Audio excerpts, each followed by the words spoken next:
الحمد لله رب العالمين والعاقبة للمتقين والصلاة والسلام على أشرف الأنبياء والمرسلين نبينا محمد صلی اللہ علیہ وسلم وعلى آلہ وأصحابہ اجمعین وبعد۔ محترم حاضرین، ابھی ہمارے سامنے ایک بہت ہی اہم کتاب ہے جس کا نام بلوغ المرام ہے۔ بلوغ المرام من ادلۃ الاحکام۔ یہ کتاب بہت ہی مشہور اسکالر حافظ ابن حجر رحمۃ اللہ علیہ کی ہے۔ یہی وہ رائٹر ہیں، مصنف ہیں جنہوں نے صحیح بخاری کی سب سے مشہور شرح لکھی ہے، جس کو ہم اور آپ فتح الباری کے نام سے جانتے ہیں۔ تو حافظ ابن حجر رحمۃ اللہ علیہ کی یہ دوسری مشہور ترین کتاب ہے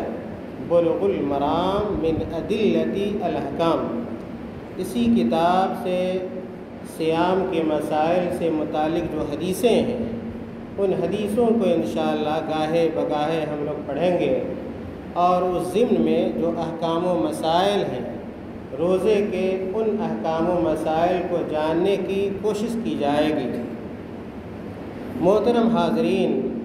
کتاب الصیام، حافظ ابن حجر رحمۃ اللہ علیہ نے جو کتاب یا جو باب قائم کیا اس کا نام ہے کتاب الصیام۔ صیام دراصل عربی کا لفظ ہے، صیام عربی کا لفظ ہے، اور یہ پلرل ہے، جمع ہے جس کو ہم کہتے ہیں، اور اس کی واحد صوم ہے، صوم، اور اسی کی جمع صیام ہے۔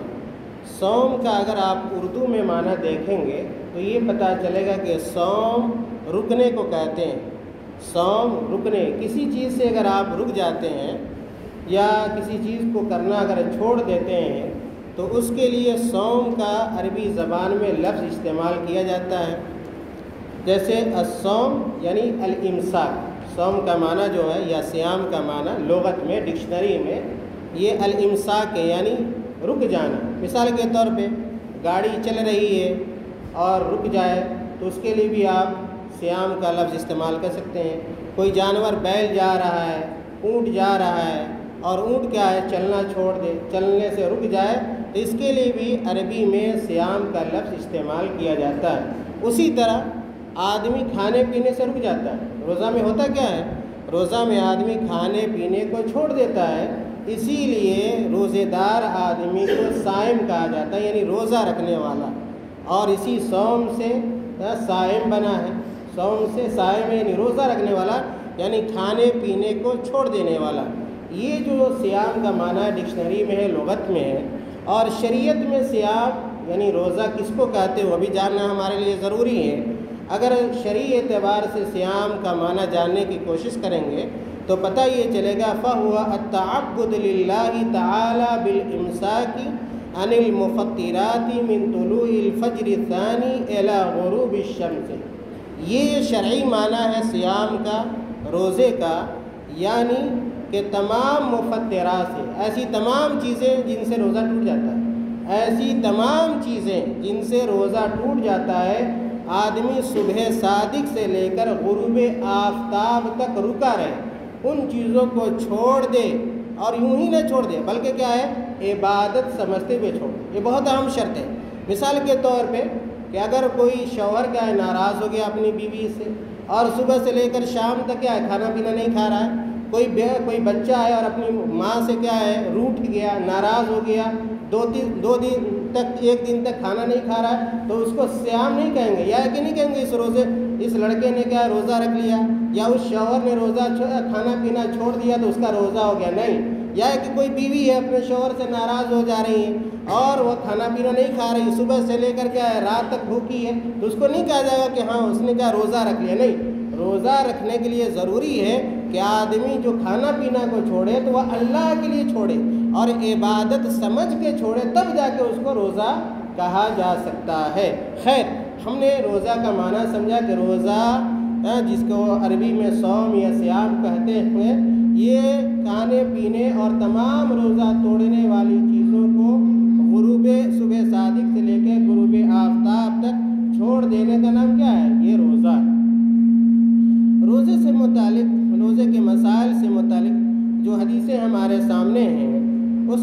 سب سے پہلی حدیث حضرت ابو ہریرہ رضی اللہ تعالی عنہ کی ہے۔ حافظ ابن حجر رحمۃ اللہ علیہ نے یہ پہلی حدیث ذکر کی ہے، کہتے ہیں ان ابی ہریرہ رضی اللہ عنہ تعالی عنہ قال قال رسول اللہ صلی اللہ علیہ وسلم لا تقدموا رمضان بصوم یوم ولا یومین الا رجل کان یصوم صوما فلیصم۔ یہ حدیث کیا ہے، صحیح بخاری اور صحیح مسلم کے اندر بھی ہے کہ کہتے ہیں کہ اللہ کے رسول صلی اللہ علیہ وسلم نے بیان فرمایا کہ تم میں سے کوئی بھی رمضان سے پہلے 1 یا 2 روزہ نہ رکھے، مگر جو شخص پہلے سے روزہ رکھتا آ رہا ہو اسے چاہیے کہ اس دن کا روزہ رکھ لے۔ یعنی اس حدیث میں بہت سارے لوگ کیا ہے، رمضان کے استقبال میں روزہ رکھتے ہیں۔ مثال کے طور پہ کہ 23 تاریخ سے روزہ ہمارا اور آپ کا شروع ہوا ہے، اور کوئی آدمی 1 دن پہلے ہی سے روزہ رکھنا شروع کر دے، 2 دن پہلے ہی سے روزہ رکھنا شروع کر دے خوشی میں، رمضان کی آمد کی خوشی میں، تو یاد رکھیے کہ ایسا روزہ حرام ہے، ایسا روزہ حرام ہے، جائز نہیں ہے کہ آپ کیا ہے رمضان شروع ہونے سے پہلے استقبال کیے، رمضان کو خوش آمدید کہنے کے لیے یا اس کی خوشی میں 2 دن 1 دن پہلے ہی سے روزہ رکھ لیں۔ ایسا کرنا ناجائز ہے اور شریعت میں اس کی اجازت موجود نہیں ہے۔ لیکن اللہ کے رسول صلی اللہ علیہ وسلم نے کہا الا رجل کان یصوم صوما فلیصم، لیکن کوئی ایسا آدمی ہے جس کی عادت کیا ہے روزہ رکھنے کی اس دن، اور اسی دن کیا ہے، مثال کے طور پہ کیا ہے،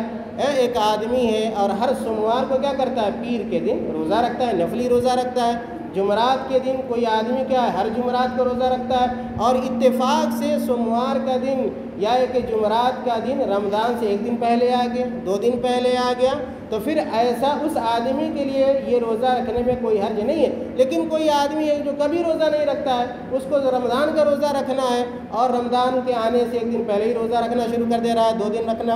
دن پہلے سے روزہ رکھنا شروع کر دے رہا ہے، تو یاد رکھیے کہ رمضان کے استقبال کے لیے کوئی روزہ نہیں، رمضان کے استقبال پر جو بھی کیا ہے روزہ رکھا جائے گا وہ ناجائز ہے، حرام ہے، اور شریعت میں اس کی اجازت نہیں ہے۔ اگلی جو حدیث حافظ ابن حجر رحمۃ اللہ علیہ نے ذکر کی ہے، کہتے ہیں وعن عمار بن یاسر رضی اللہ تعالی عنہ قال من صام اليوم الذي يشك فيه فقد عصى ابا القاسم۔ کہتے ہیں یہ حدیث کیا ہے، عمار بن یاسر رضی اللہ تعالیٰ عنہ سے مروی ہے کہ آپ صلی اللہ علیہ وسلم نے بیان فرمایا کہ جس شخص نے مشکوک دن میں روزہ رکھا، جس شخص نے، غور سے سنیے بہت اہم مسائل ہیں، کہ جس شخص نے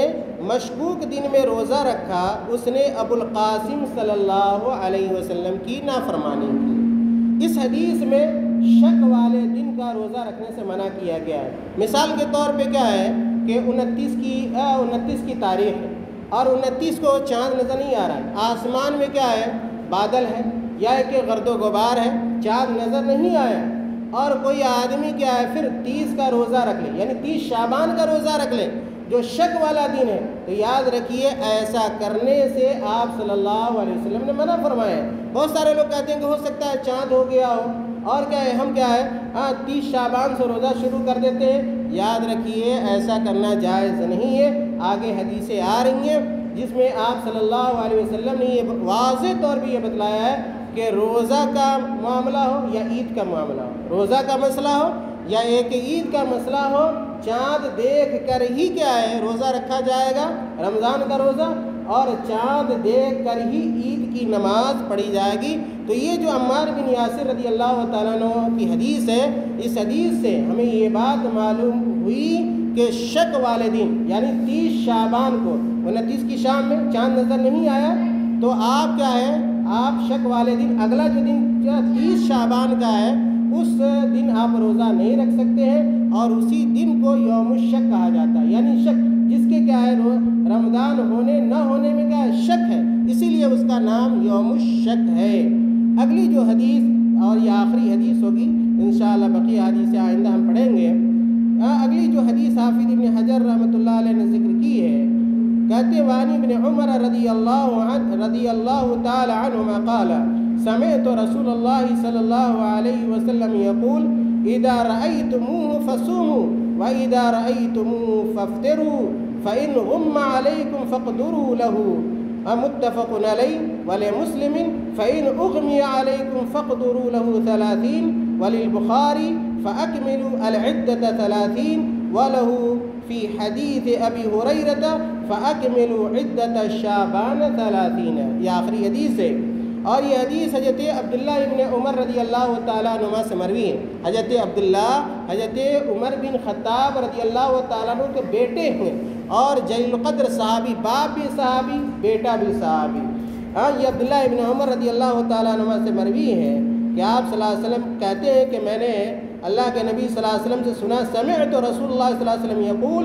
اذا رأیتموہ فصوموا، کہ آپ صلی اللہ علیہ وسلم نے کہا کہ جب تم لوگ چاند دیکھ لو، جب تم لوگ آج بہت سارے لوگ چاند نہیں دیکھتے، رمضان کا موقع آتا ہے بہت سارے لوگ چاند دیکھنے کا اہتمام نہیں کرتے، عید کا موقع آتا ہے بہت سارے لوگ صرف اعلان پہ اعتماد کرتے، بھروسہ کرتے، بہت سارے لوگ جنتری پہ صرف بھروسہ کر لیتے ہیں، بہت سارے لوگ صرف حساب کتاب لگاتے ہیں کہ آج کیا ہے چاند ہو جانا چاہیے. تو یاد رکھیے شریعت میں ان چیزوں کا کوئی اعتبار نہیں ہے. جب تک آپ چاند نہ دیکھ لیں، آپ دیکھیں یا آپ کا کوئی دوسرا بھائی دیکھ لیں، یعنی آپ کے بھائی سے مراد کیا ہے، کوئی مسلمان آدمی دیکھ لیں، تو پھر کیا ہے روزہ رکھا جائے گا. لیکن صرف جنتری پہ بھروسہ نہیں کیا جا سکتا، صرف حساب کتاب پہ بھروسہ نہیں کیا جا سکتا، صرف یہ نچھتر دیکھ کر اور چاند کا مدار دیکھ کر صرف کیا ہے روزہ رکھا نہیں جا سکتا ہے. اسی کو اللہ کے نبی صلی اللہ علیہ وسلم نے بیان فرمایا، کہا اذا رأیتموہ فصوموا، کیا ہے مسلمانوں جب تم چاند اس کو دیکھ لو، یعنی چاند کو دیکھ لو تو روزہ رکھو. وَإِذَا رَأَيْتُمُوهُ فَأَفْطِرُوا، اور جب تم چاند کو دیکھ لے تو روزہ چھوڑ دو. یعنی عید کے روزہ رکھنا ہے پھر بھی چاند دیکھنا ہے، اور روزہ جب چھوڑنا ہے عید کا اگر موقع آ جائے تو پھر بھی کیا ہے چاند دیکھنا ہے. اور بعض صحیح مسلم کی روایت میں ہے کہ آپ صلی اللہ علیہ وسلم نے کہا فَإِنْ أُغْمِيَ عَلَيْكُمْ فَاقْدُرُوا لَهُ 30، کہ اگر مطلع ابر آلود ہو، اگر آسمان میں کیا ہے سایہ بادل ہو، تو ایسی صورت میں کیا ہے 30 دن کی گنتی کا اندازہ کرو کہ 30 دن شعبان کا مکمل ہوا یا نہیں. اگر چاند نظر نہیں آیا بادل کی وجہ سے تو ہم اور آپ اس بات کے پابند ہیں کہ ہم شعبان کا 30 دن پورا کریں گے، اور اس کے بعد جو اگلا دن ہوگا وہ کون سا ہوگا، رمضان کا ہوگا. اور بخاری کے الفاظ میں ہے فَأَكْمِلُوا الْعِدَّةَ 30، کہ شعبان کا 30 دن کیا ہے 30 گنتی اس کی مکمل کرو. اور بعض حدیث کے اندر ہے فَأَكْمِلُوا عِدَّةَ شَعْبَانَ 30، کہ شعبان کے مہینے کا 30 دن پورا کرو. میرے بھائیوں اس حدیث سے ہمیں اور آپ کو یہ بات سمجھ میں آتی ہے کہ چاہے رمضان کا موقع ہو یا عید کا موقع ہو، روزہ رکھنا ہو یا ایک روزہ چھوڑنا ہو، شریعت نے جس چیز کا اعتبار کیا ہے چاند دیکھنے کا کیا ہے. اور اس سے یہ بھی پتہ چلتا ہے کہ ہمیں اور آپ کو چاند دیکھنے کا خصوصی اہتمام کرنا چاہیے. چاند کے بہت سارے فوائد ہیں، بہت سارے مقاصد ہیں. ان مقاصد میں سے ایک مقصد کیا ہے، اس لیے کہ ہماری عبادتوں کا تعلق بھی کس سے، چاند سے. عربی جو تاریخ شروع ہوتی ہے وہ چاند سے شروع ہوتی ہے، اور جو انگریزی تاریخ شروع ہوتی ہے وہ سورج سے شروع ہوتی ہے، اور جس کو ہم قمری تاریخ کہتے ہیں یا ایک شمسی تاریخ کہتے ہیں. اللہ تعالیٰ سے دعا کریں کہ اللہ تعالیٰ ہمارے اور آپ کے روزہ کو قبول فرما لے. اللہ تعالیٰ ہمیں اور آپ کو سنت کے مطابق سمجھ کر روزہ رکھنے کی توفیق عطا فرمائے. اللہ تعالیٰ دین کے مسائل معلوم کرنے اور اس کی جانکاری حاصل کرنے کی توفیق عطا فرمائے. آمین. وآخر دعوانا الحمد للہ رب العالمین. والسلام علیکم ورحمۃ اللہ وبرکاتہ.